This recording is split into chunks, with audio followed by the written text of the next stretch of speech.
अवैधरित्या दारूची वाहतूक करणाऱ्या आरोपींवर पुलगाव पोलिसांची कारवाई दिनांक 5/7/2025 रोजी पुलगाव पोलिसांनी अवैधरित्या दारू वाहतूक करणाऱ्या आरोपी नामे दिनेश नारायणदास माटा वय 39 वर्ष याच्यावर डायमंड लॉज येथील मेन रोडवर नाकाबंदी करून प्रोरेड केला असता किंमत 6,21,600 रुपयेचा माल पंचासमक्ष जप्त करण्यात आला। सदरची कारवाई पोलीस अधीक्षक अनुराग जैन, सहाय्यक पोलीस अधीक्षक पुलगाव राहुल चव्हाण, यशवंत सोळशे पोलीस निरीक्षक पोलीस स्टेशन पुलगाव यांच्या मार्गदर्शनात डीबी पथकमधील प्रमुख पोलीस उपनिरीक्षक घनश्याम जाधव, डीबी पथकातील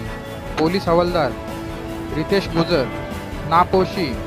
अनुप खेडकर, पोलीस शिपाई विश्वजित वानखेडे, गणेश इंगळे, सत्यप्रकाश काकण यांनी केली आहे।